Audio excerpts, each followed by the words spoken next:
So back in Colville, after a wonderful trip to Denmark, I wanted to share a video with everyone here about some of the things we learned on the I-Sustain trip to see some sustainable cities and different things that cities around the world are doing differently that might be more sustainable, not only for us as a community but in business as well. We learned a tremendous amount. I'll be sharing a series of videos here, but this first one is in Copenhagen, Denmark, and we were learning about a city that has really adopted bicycles and cycling as a mode of transportation.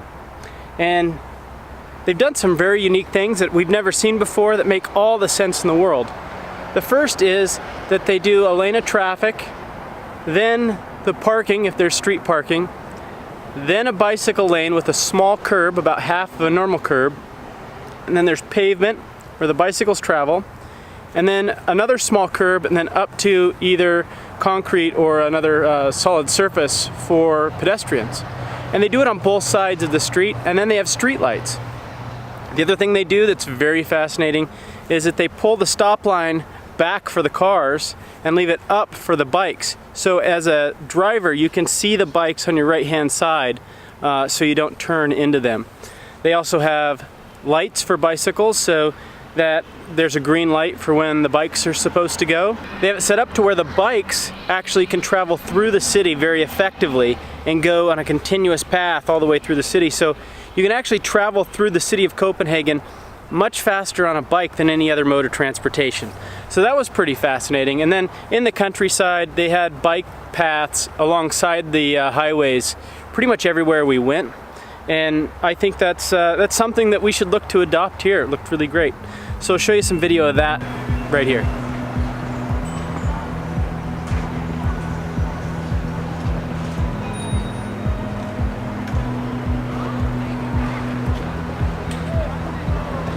Squares like this one right here was just a giant parking lot, just like many of the other squares.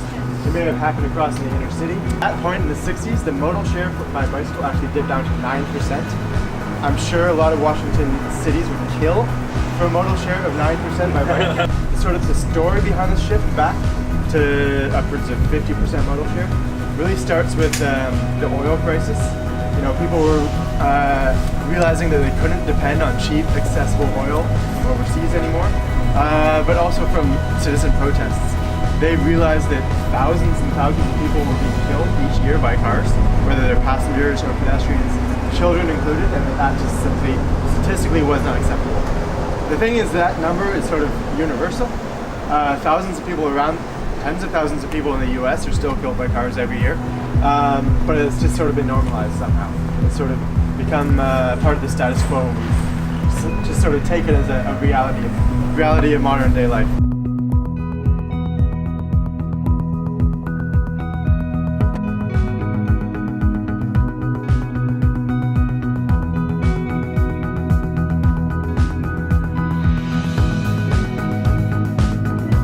And then onto Alma, the island on the other side of the harbor, and then over into Sweden.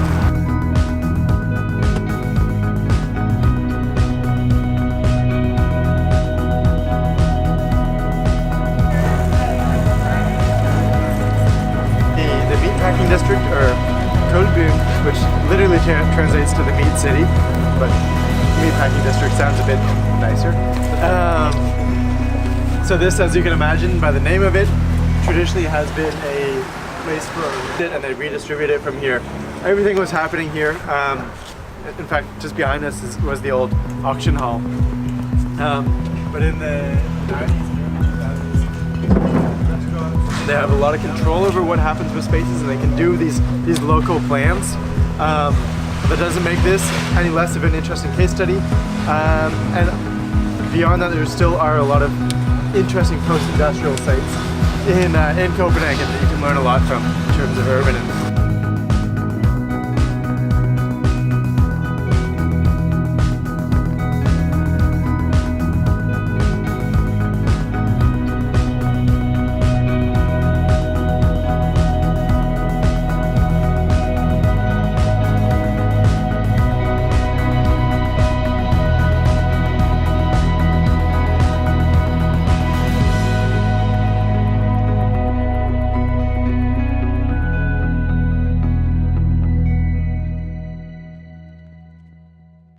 things like traffic signals or pullback stop lines.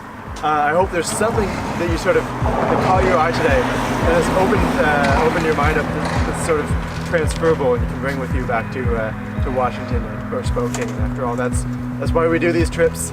Get you guys over here to sort of really broaden your horizons and see different solutions from different places and sort of see how they can be transferable to your hometown. That was an area that was like this. They let people come in and set up all kinds of stuff very casually. Now everybody knows that this is not a permanent situation, that they're going to have to leave.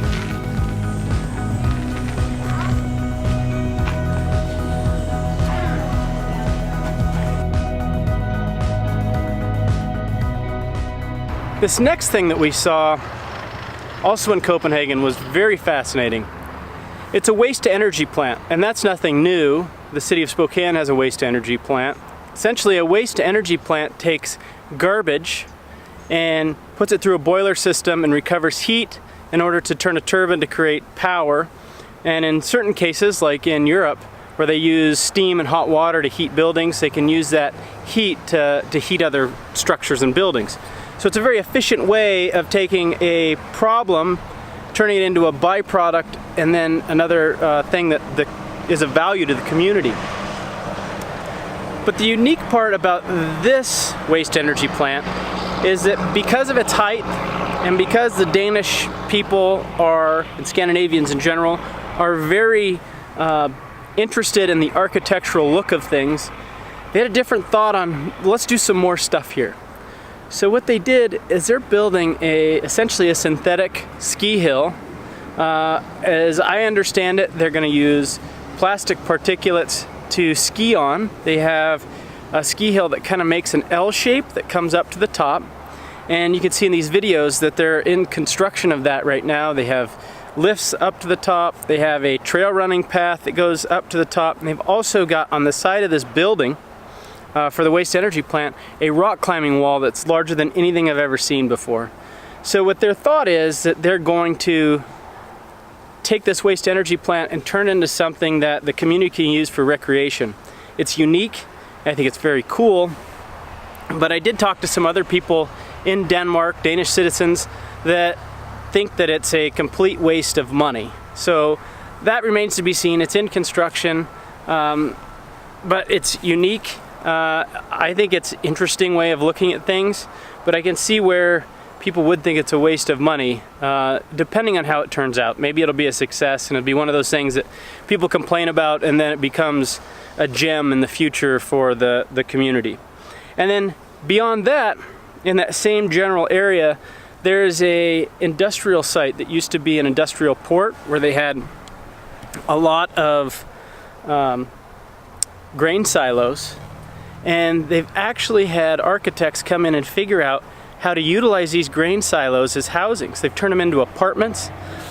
We actually took some shots of some of the facade of this one, and it used to be a grain silo. It was there for 100 years, and they came in with this new design, put a new facade on it. It's absolutely stunning.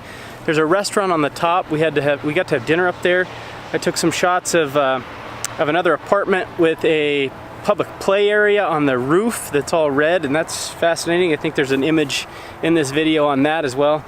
So they just look at things a little bit differently. There's always a little bit of design and architecture into everything that they do in Denmark and throughout Scandinavia, which I find fascinating, and I think we can take a lesson from. It doesn't just have to be utilitarian, it can also work in terms of design and be beautiful. So we'll have some more videos coming up that also talk about what we were looking at there and what we've learned.